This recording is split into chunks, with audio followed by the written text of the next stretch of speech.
soit-il, écrit à la ministre de la Justice de mon pays. Et la justice de mon pays se soumet.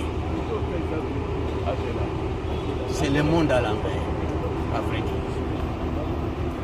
Mon combat, à partir de ce jour, il faut qu'il soit comparé au combat de Martin Luther King face à la ségrégation raciale, le combat de Mandela face à l'apartheid. Mon combat désormais, et ça je le réclame, et au président de la République, au gouvernement, à l'Assemblée nationale, au Sénat, à la magistrature, aux opérateurs économiques, aux opérateurs culturels, que le gouvernement achète plus d'1 million des ouvrages de Charles Onana. Cet ouvrage devient comme la Bible pour les chrétiens, pour que nous puissions nous en souvenir. Il faut, et je demande à ce jour, il faut un débat national. Il faut un débat national autour de ce livre et autour des crimes commis en République démocratique du Congo. Et je demande à mon pays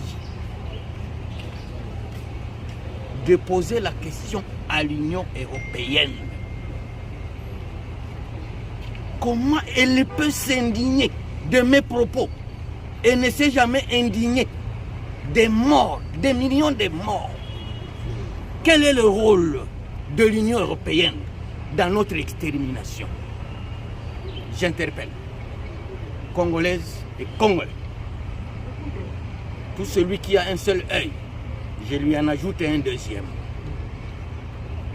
Pour voir, autant que moi, ce que mon pays subit face à Kagame, qui aujourd'hui est à Brazzaville, en Centrafrique. Et je crois que son objectif, c'est la République démocratique du Congo. Aucune armée d'un pays n'a jamais libéré le pays si elle n'a pas l'appui du peuple. Aucune au monde. Parce que Mao Tse-tung, c'est ma conclusion. Mao Tse-tung dit que ce n'est ni la technique, ni l'armement qui gagne la guerre, mais c'est plutôt l'enthousiasme populaire. Et pour finir, comme j'ai Bossolo la politique devant moi ici, au cours de l'émission incriminée par l'Union européenne, j'aurais parlé de la complicité des Bashi dans la généralité. Et cela a créé un émoi, une contestation parmi eux. Parce qu'il n'y a jamais eu de tribus saintes dans chaque tribu. Comme chez moi, chez les Bafourir, il y a des complices des Rwandais. Chez les Babembe, il y a des complices des Rwandais. Chez les Bashi aussi, il y a des complices des Rwandais. Donc, je présente mes excuses aux Bashi que j'ai offensés, publiquement. Comme je l'ai dit, il n'y a aucune tribu sainte. S'il y a eu écart de langage, si j'ai blessé certains qui ne sont même pas concernés par cette complicité, qu'ils daignent me pardonner.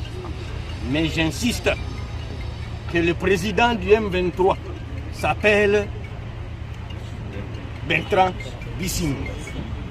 Et j'invite à mes frères, amis et autres que Bemba Saolona avait fait appel à son fils Jean-Pierre Bemba aujourd'hui de déposer les armes, que s'il ne déposait pas les armes, il ne les considérait plus comme son fils.